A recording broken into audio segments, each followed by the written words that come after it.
Hey there, my name's Ben McEwen for aetutes.com. Today we're going to be creating what I call a light swirl. Let's take a look.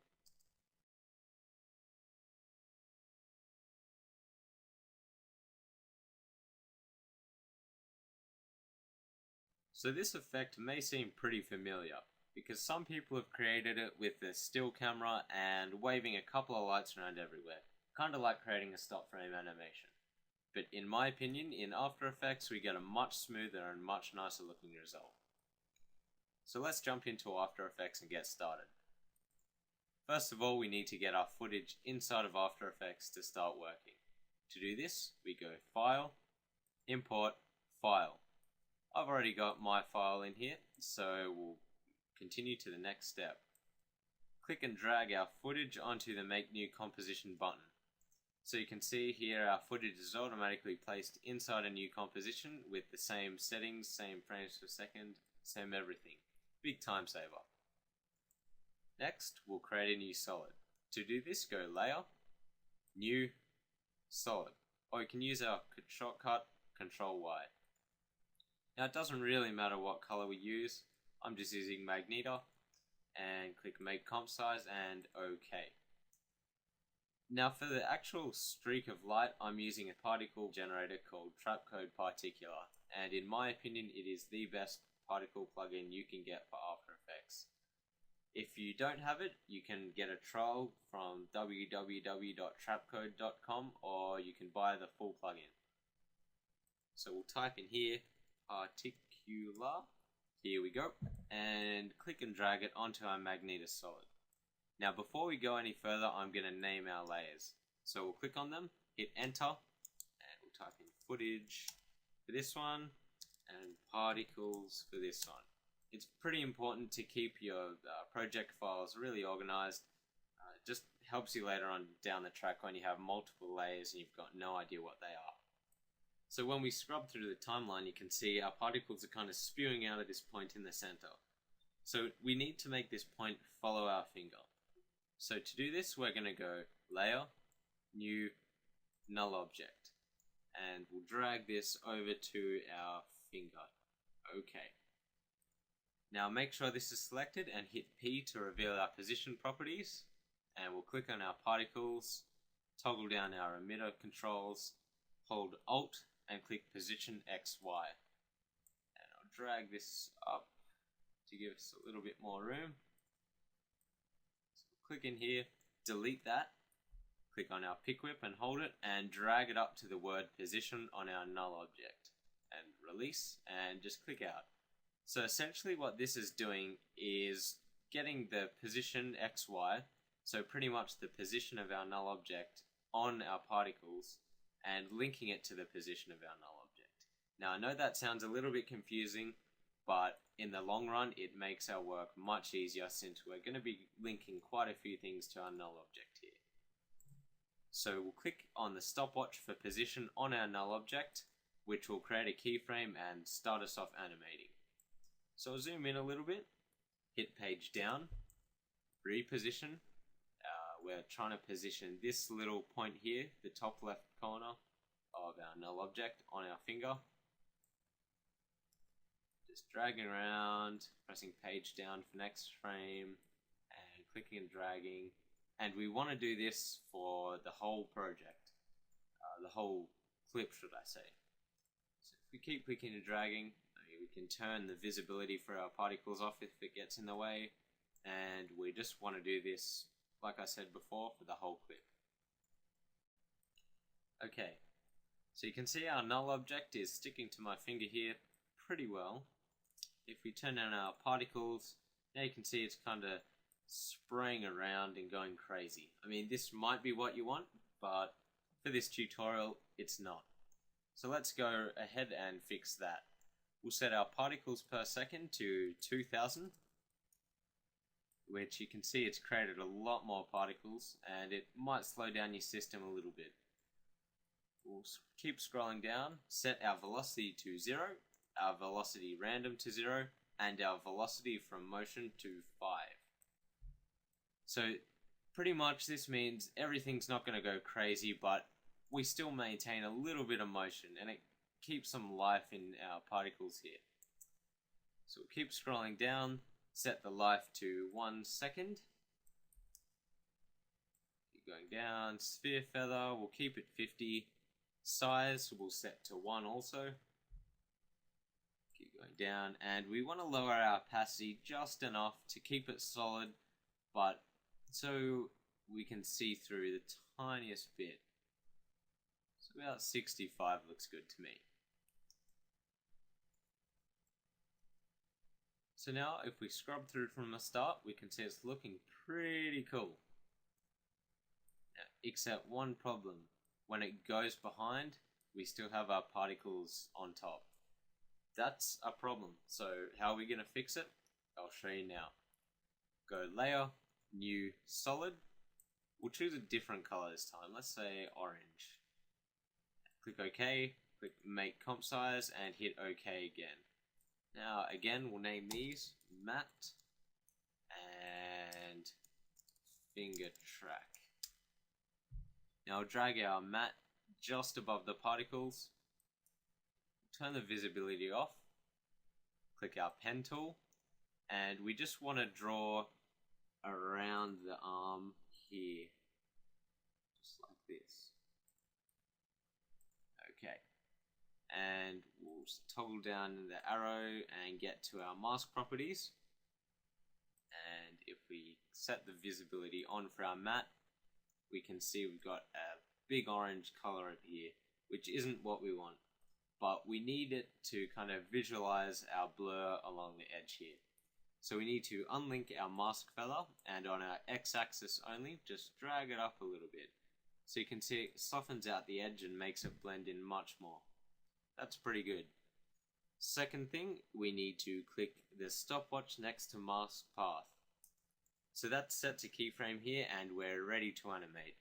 So we can turn off the visibility for the matte, and once again using page up and page down, just track here, whoops, and make sure we're covering up only this part of the line.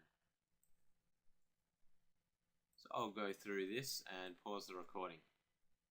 Okay, so now I've rotoscoped my body and made sure to cover up the parts of the particles that are covering my arms. But now we need to translate this data to tell our particles layer not to display when it kind of intersects this area. To do this, we're going to set track matte to alpha inverted matte. If you can't see this setting, hit toggle switches on modes down here, or you can just hit F4. Now I'm going to take a little bit of time to explain what it's actually doing, because a lot of people don't actually know what they do and therefore don't really understand it and can't use it to its full potential. So what I'm going to do is just switch off all the visibility, turn on the visibility for our matte, and hit Alt 4. So now we're viewing the alpha channel of our matte layer. So what an alpha channel is an image based of just black, whites, and grey pixels. So you can see we've got the black here, the white, and the greys in between where the feathering occurs, just to make sure the light swirl blends in. So what this means is everything that's black is completely transparent, everything that's white is completely opaque, and all the greys and in-betweens are kind of the semi-transparent parts. Now what our track matte down here is doing is taking the alpha matte, which is this, and since it's inverted, it's flipping the blacks and the whites. So if I demonstrate this, put an invert on here and set it to alpha. So pretty much it's just doing this. So everything that's white is visible and everything that's black you can't see at all. So if I take this invert back off, hit Alt 4 to go back to our RGB and turn this off and turn these two back on. So you can see, if you can imagine our matte again, all the white areas here are visible, and in here was our little black box, and that's the parts that are invisible. Now that was a pretty darn quick explanation, and I'm sure it's going to be pretty confusing to some of you, so I'd advise you go onto Google and have a look for it, because it's pretty useful information. Anyway, back to the tutorial. Next step is to make this streak here glow. So to do this, I'm going to duplicate our finger track, just in case we need it again later on. Now I'm going to click the first finger track, hold down Shift, and select our particles. And go Control Shift C, or Layer Pre-Compose. And make sure Move All Attributes into the new composition is selected. And check Open New Composition, and let's call this Light Swirl underscore pre-comp. And hit OK. If I turn this back, so you can see that's the transparency. So now really all we've got is our streak just going around. That's where I am. We can see it's obscured. Okay, so let's make this glow. Make a new black solid, layer, new solid, and it's essential that this one's black. Click Make Comp Size, OK, and drag it to the bottom of the stack.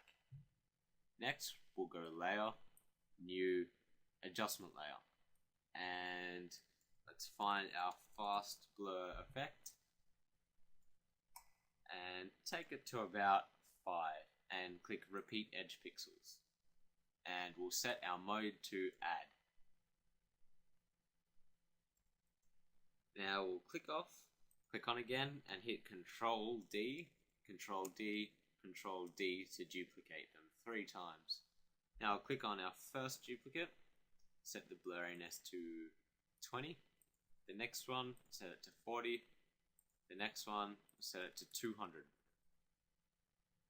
Now this might not be the look you're going for. It looks a little bit blown out to me. So you can play around with the transfer modes. Some work better with add, some work better with screen. It's just kind of a softer effect. I like that one a bit better, and so I'll be using that. So if we go back to our first composition, we need to set our transfer mode of our light swirl we just created to either screen or add. For this one, I'm going to keep it at add because, as you can see, the light in the scene is sort of interactive with this composition. Except I'll hit T and bring down the opacity a bit, just so it's not so bright. See, that looks much nicer. I'm going to add a color balance on top. Check the preserve luminosity, and we'll make this one red. Nice and red here. Except something essential that lots of people generally forget is we need to make this swirl blend in with the colors in the whole scene. So I'm going to go tint, which will set up black and white, and I'll just lower the amount to 10. And I'm looking for a happy medium of red that blends into the scene properly. And I'm liking the look of that. It's looking pretty cool. So something else that I did to our actual streak was add a little bit of noise to it. So if we go back into our pre-comp, click on particles, I'll just minimize that, and type in turbulent displace and drag it in the scene. Now I'll just turn off our glow layers to make things simple, and I'll make the size go down a little bit, liking that. Maybe turn the amount down to about 30. So you can see there's a bit of rippling, and it just makes for a little bit of distortion, and it helps sell it. So let's turn our glows back on, go back into our footage, and now let's create the light that actually sort of follows where the light swirl's moving to. To do this, we'll go Layer, New, Light, set our color to pale red, OK, make sure this is set to point, and OK, and OK. And now we need to position our light in exactly the same spot as here, and we'll parent it to our finger track. So now it doesn't look like it's doing much, but that's because whatever the light affects has to be a 3D layer. So if we hit the toggle switches and modes button and click the checkbox for the 3D, now you can see everything saturated pretty red. If you move the light back or forward in Z space, we can see the light kind of minimizes or maximizes. So you want to get kind of say around about there. So we've got a vignette look kind of happening here. And now as we scroll along, it's not going to link perfectly since our particle Z depth can't really be controlled the same way. But the result looks pretty nice as it is. I'm just going to click on the light, go Control-Shift-Y to bring up our options, and just sort of tone back the red. It's a little bit too much. Yeah, that's much nicer. So the last thing I did to mine to kind of sell it was the little ball of light where the particles are kind of coming from and the streak starts. So we'll go back into our pre-comp, and once again we'll turn off our glows just to speed things up a bit. We'll go Layer, New, Solid, and make this one white. Hit OK. So we'll turn the visibility of this off. Click on the rectangle and hold, and we'll go down to the ellipse tool. So what this is going to let us do is create a circular mask really easily. So we need to get on to the pretty much the last few pixels here of the start of the light swirl, and just start clicking and dragging. And if you hold down Alt Control Shift, you can see it kind of uniformly scales up and down. You want to make it pretty small, probably about that, and we'll turn the visibility back on. So if we click on our white solid, hit F, and it'll feather it out a bunch. Now, I'm thinking that that's probably a little bit too big, so we'll click on our white solid, hit MM, again, there we go, and bring down our mask expansion, just so it kind of gets in there a little bit. So you can see it's pretty subtle there, so we're going to duplicate it, hit F, bring the feather down to about 5, toggle the mask back down, and bring the expansion in even more. So maybe -2. Feather to 2. Okay. Toggle them down, make some more space. We'll click our first white solid, hold Control, select the second white solid, and hit Motion Blur here. Hit F4 and select the Motion Blur checkboxes there. So the last thing to do is we'll set our transfer modes from normal to add. Okay, so now we need to get this little spot here to follow the start of our track. So if we select both of these and parent them to our finger track, you can see that's doing that pretty nicely. Now we'll turn our glows back on. And what we need to do is kind of obscure this little ball thing as well. So I'm going to select the matte, Control D to duplicate it twice, drag one to the very top, and one in between our two white solids. Now if we click on both the white solids by clicking on one, holding Control and clicking on the next, we'll set the track matte to alpha inverted. So if we go back into our main comp and watch it kind of fly around, it's going behind. So now you see not only does the light streak get obscured, but that little ball of light does as well. So that's pretty much all there is to it. There's a lot of different customization options you can do to this. For example, you could make the background blur out, you could make it change color as it's flying around, you could add more or less distortion. Yeah, it's a really open-ended effect.